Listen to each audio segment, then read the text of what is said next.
It's 6:37. Let's have a look at some of the newspaper front pages for you this morning. We'll start with The Guardian. It has calls for the Tory donor involved in that race row to lose his NHS contracts for his business. And then you've got The Mirror, which leads with last hope for a British nan who's been on death row in Bali for 11 years. The Telegraph has Johnny Mercer facing jail over his refusal to name whistleblowers in the Afghan inquiry. And then you've got The Times, leading with Lord Sewell claiming that the Church of England is playing the race card. All right, let's talk through some of those with sketch writer for The Telegraph, Madeline Grant, and the political editor of HuffPost UK, Kevin Schofield. Morning to you both. Nice to see you. Madeline, let's start with the Mail, should we? And Penny Mordaunt, Prime Minister. My goodness, yes. The Mail has led with an extraordinary story that MPs on the right of the Tory party are now clustering together around the idea that they actually should go for it. They should defenestrate Rishi Sunak and replace him with Penny Mordaunt. And the article goes on to say that although one point of criticism for Penny Mordaunt from the MPs to the right of the party has been that they think she's a bit soft on social issues, she's kind of woke.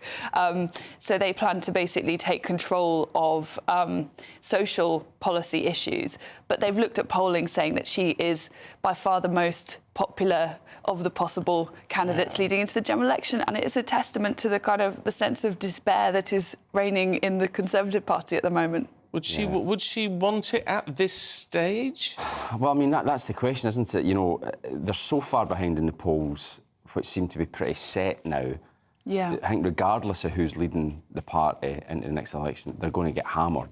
And then, you know, is it a case of then do they get rid of Penny Mordaunt if she doesn't? Well, that's it. reverse the Traditionally, tide? if you don't win an election, You lose. you usually stand down, Well, don't quite, you? yeah. I mean, especially if it's a particularly heavy defeat. But it's weird, actually, because yesterday I was speaking to a Conservative MP on the right of the party, no supporter of Penny Mordaunt, and he randomly threw her name in there. Basically, he was saying, we need to get rid of Rishi Sunak. The mood has definitely changed in the past week over the Frank Hester stuff.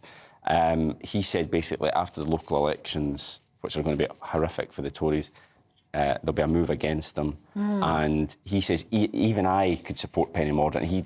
I didn't mention Penny Mordaunt to him. He mentioned Penny Mordaunt to me and said, I could handle her being the leader because anything at the moment is better than Rishi Sunak. Yeah, but it's replacing one moderate with another moderate. Yeah, and the real problem is, and I agree with Kevin, that it would be quite the gamble, because I think what you're really dealing with is intense dissatisfaction about a long-standing party record, and changing the person at the top maybe would shift the dial slightly, but is it really going to change the fundamentals? And if not, then you've played one of your better cards too soon. You know, maybe Penny Mordaunt, she's very good at the dispatch box, and every week I sketch her when she does business questions. And I cannot stress this enough. It could have been the worst week in the world for the Conservative Party, like everything has gone wrong for them, but she always manages to kind of win her bout with the Labour opposite number. And it's one of, probably for Tory MPs, it's just misery and despair in all directions. That's probably one of the highlights. But do you want to play that card too soon? But the other thing is her seat is marginal. Yes. She could well lose her seat. Yeah. You could end up with a scenario where she becomes Prime Minister and then loses her seat. I don't know if that's ever happened. So. But also when she ran last time, there's all the accusations came out that she's never across her briefs. Well, that's the other thing. There's always these rumblings in the background that she's a bit lazy, superficial. But, you know, these are extraordinary times now. And, I mean, just the idea of them having another Prime Minister, the fourth since the last election, would be, on the face of it, bananas. But and this would have to be a coronation, wouldn't it? Well, that's the other thing, There would have to be consensus that she's the only candidate, and therefore they crown her rather than allow... You couldn't have a lengthy, messy leadership contest because we have to have an election really by the end of the year. So time is... What a mess. It is a real mess. And I can see what's in it, what may be in it for the Tory party. You know, almost anything's better than what we've got at the moment. But I can't see what's in it for her, really. No, other than, you know, you can say you've been Prime Minister, but if it's only 6 months, you become like a pub quiz question, don't you? Yeah, and actually last time around, you know, Penny Mordaunt didn't end up in the final two. I think, she probably would have won with the members if she had. But if the members could choose absolutely who they wanted, they probably last time would have gone for Kemi Badenoch. So actually, they may well go for the candidate of the right left to themselves. So perhaps a coronation would be a good way in for Penny Mordaunt. Yeah. That's amazing, really. Yeah. You mentioned the scandal over the past week, Kevin. It's on the front page of The Guardian now, looking at what could happen to Frank Hester, this big Tory donor. Yeah, so obviously there's been pressure all week for the Tory party to hand back the money that he has already given them, £10 million. We hear another £5 million is on the way. So there's moved on a bit now to say, well, his company, the Phoenix Partnership, which runs the electronic patient records of almost half the GP practices in the UK, should lose its contracts because of his comments about Diane Abbott. But the thing is, I think the money to the party is one thing, but, this is a little, because it's such a delicate area, and if they are, I don't know, but they might be the best out there. Yeah. Do we really want to take the contract off them, put in a company that's not quite as good, and then in charge of patient records? I mean, this is incredibly sensitive information, so I think you've got to be a bit wary, I think, of maybe cutting your nose off to spite your face. I think the pressure should probably remain on the party to hand back the money, which obviously they're not going to do. No. Because they need, especially with an election round the corner, that's not going to happen. It's quite odd, I think, that Labour have pushed the line so hard that the money should be returned, because there are already several examples have been unearthed of money that Labour have received from people who've said very objectionable things. So it does raise the question of, like, well, what is this the new rule now? If you have a donor who's caught making some terrible remark, which I think if you go digging for it, you will find examples. Do they then automatically have to return the money? You've got to be a bit careful, haven't you? Yeah. But I think it just goes back to what we were talking about before. It's the way it's been handled by Number 10 and by CCHQ. It's just been shambolic all week. But it's also, I think, it's because our politics is... I'm sure that, there was obviously a great deal of corruption in British politics, as there is around the world, but we're not sort of plutocratic in the way that, say, America is, where there is just endless money, there's vast money pits. There's actually 10 million is such a large amount of money in British politics that it's too big a sum for a party to ignore or refuse. They've probably spent it already. Yeah, exactly, yeah. To the Express, talking of money matters, the Chancellor, what's he going to do for pensioners? Because there's been all this confusion after the budget, hasn't there? Oh, I want to scrap national insurance, he says, but no talk about what that means in terms of the black hole it would leave or what income tax raises would do to pensioners. Yeah, well, they're saying that it's sort of like a long-term ambition to ultimately cut it, which is... Well, that's kind of nice, isn't it? Like a long-term ambition. I'd love to own a yacht, but it's not going to happen. No, you know what I mean? And it's a very funny time to be talking about long-term ambitions, isn't it? When they may only have a few months left in office. And when they're talking about it being now several parliaments, there's no way. You can hardly plan what's going to happen next week. Do you think we'll be able to plan for 20 years down the line? But it's kind of interesting, isn't it, that they are clearly trying to. Not only did the budget fail to land, really, or resonate, shift the dial as many Tory MPs were hoping it would, but it seems to have actively annoyed perhaps the Conservative Party's last genuinely sort of secure constituency, pensioners. Yes. And they're having to backtrack on this, or at least to start spinning very hard. And I think Labour are being rather dishonest, because they're saying that the stuff on national insurance means that pensions will come under threat. So they're basically buying into the myth that national insurance is money that is hypothecated to go straight into pensions, when of course it's just general taxation. There is no pot. But they're playing into this myth, which is, I think quite pervasive. So they're really having to... But they are right in the sense that, the reason it touches a nerve is that we all know, by the time I retire, the idea of a state pension is not very likely. No. Really? Do you think that?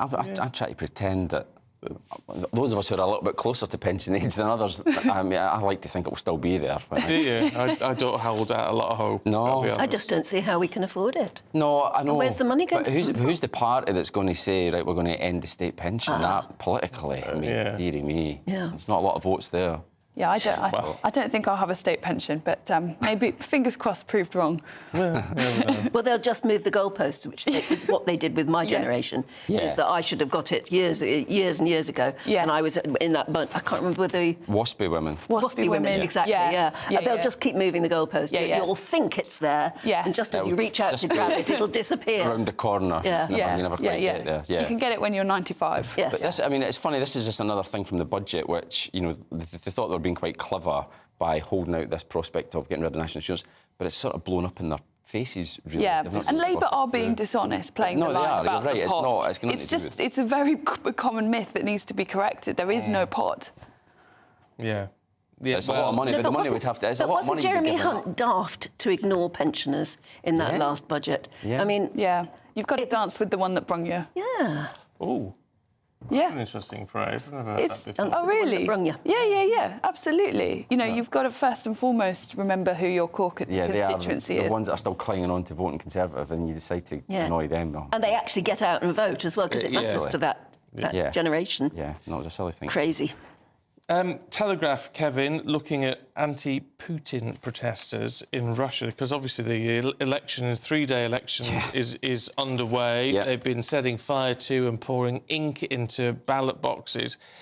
Aren't they brave? Well, I was going to say, I mean, that's taking your life in your hands, isn't it? Yeah, I was watching some of the footage on the news last night, and there was one young woman who went into the voting booth and poured ink into the ballot box, and then you take a picture to put it on socials. There was one voting booth set on fire, and you think, wow, I mean, these are incredibly brave people. I mean, goodness knows what's going to happen to them for doing that. The woman who poured the ink in, you saw her very quickly getting huckled away. Yes, the security man came immediately and grabbed it. I mean... Yeah, we're not exactly on tenterhooks waiting to see who's going to win this election tomorrow night. So it is a real act of bravery. It's certainly not what Vladimir Putin wants the world to see. But, yeah, you have to just take your hat off to these people. But it's not going to make any difference to the result. Sadly, he is going to win and comfortably. Is it bravery or is it stupidity? In the sense that it's not going to... I hate to say that in a way because it sounds really cruel, but it's not going to change anything, and they're putting their own lives... and in fact, their families' lives at risk. Well, I know exactly what you mean, but I think that, you know, in a while, you know, we have this contest where already any of the anti-war candidates have been taken out. Anyone that was likely to challenge Putin have been taken out. So it's this incredibly neutered contest. It still demonstrates to other people that they are not alone in their resistance against Putin. And I thought the same thing actually after Navalny was killed.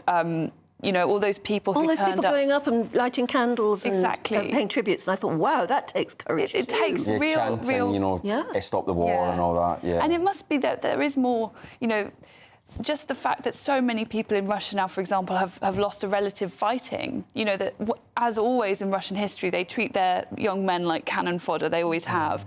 And so even if, however much you try to censor that, there will be enough people who can't find... haven't heard from their son in a long time, they will talk to each other even if they're not, you know, speaking publicly about it. And I think any of these kind of acts of bravery really, you know, call to other people to do the same thing. Yeah, no, you raise a good point. Actually, raise a good point. It's important that the world is seeing it too, isn't it? I mean, the fact that, yes, these things have got out on social media straight away and we've just watched them now, that's important. 10 years ago or 20 years ago, you wouldn't have got to see that. That would have been completely suppressed. The world would never have seen it. Whatever happens doesn't seem to make any difference, does it, to Putin? He just carries on regardless. He does, and that'll be another 6 years. And how old is he now, 72? Well, I checked that yesterday, he's 71, he'll be 72 later this year, so, you know, he's... Our world leaders are getting older and older, aren't they? I know. Oh, well. Madeline, what's the Times saying about this church reparation? Yes, well, Tony Sewell, who was on... Lord Sewell, I should say, chairman of Boris Johnson's Commission on Race and Ethnic Disparities, who produced a report on that a couple of years ago.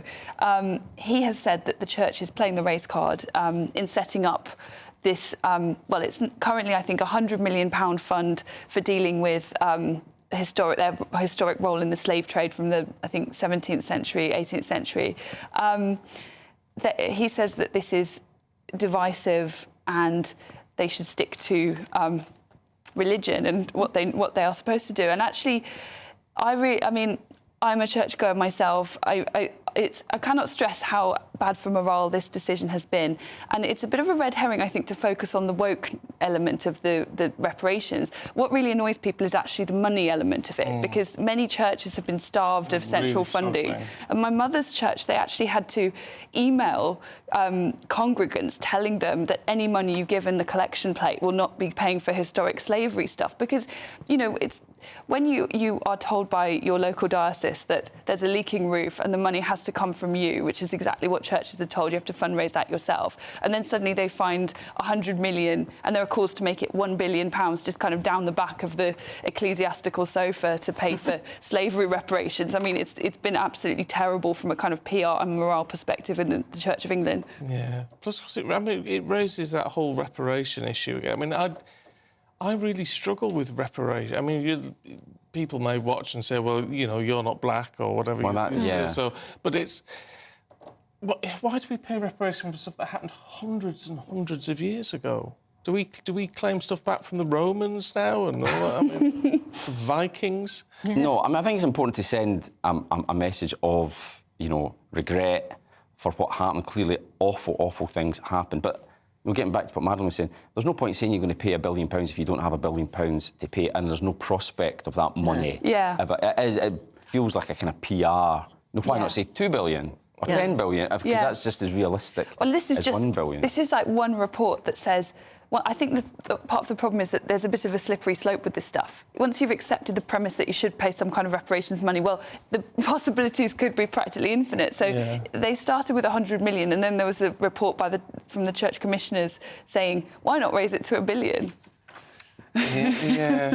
Where does Which it is end? fine if you've got £1 billion lying around. But you know, if there's no prospect of that money being paid, then there's no point. Yeah. Just to finish off very quickly, we're almost out of time. Kevin, you're married. I am. Where did you meet your wife? Was it at work? Yeah, it was. I had to think there. Yeah, back in Scotland. Although she's from London, we worked together in Edinburgh. Because there's all this talk about banning workplace romances now. I don't know, Madeline, if you're suitably hooked up with anyone, or not somebody I met at work. Not someone you met at work. Right. Well, Kieran's been in touch. Morning, Kieran says, I met my wife at work. I was the general manager and she worked in one of my departments. 18 years later, happily married, 4 successful children and now grandparents to 4. Yeah, so if you had banned that romance, Yes. those children would never have been had. Jenny says, I met my partner at a well-known frozen food shop. Iceland. I am older than him by 14 years, but that doesn't matter because we work so well together. We've been together now for 5 years. Come June. As old as the man you feel, Jenny. That's what it's true. It's true. If you've got a toy boy, good on you. Good on you. Chris says, I left the military in 1999 and my first job is where I met my wife, Emma, married in 2001, 3 children, and still... There you go, you see. I mean, actually, there's a lot of journalists end up with journalists. Oh, yes. Which I think would be a very bad idea. You already live that life 24/7, basically. It can be very stressful, demanding stuff. And then you go home and you're talking about it over the dinner table. It would drive me nuts. No, it's true, that is what happens. And also, I mean, other police end up with police, doctors. And nurses often end up with policemen. Because they meet in ER wards and things like that. I think MPs ending up with other MPs would be the absolute worst. Well, they more than anyone need to get their head out of the political bubble every so often. Oh yeah, I think that's a nightmare. I mean, imagine dinner with like Ed Balls and Yvette Cooper just yabbering away about policy. Yes, that's a good one to imagine. Extremely dull. Right. Kevin, Madeline, good to see you both. Thank you very much indeed. And let's have a look at the weather for you.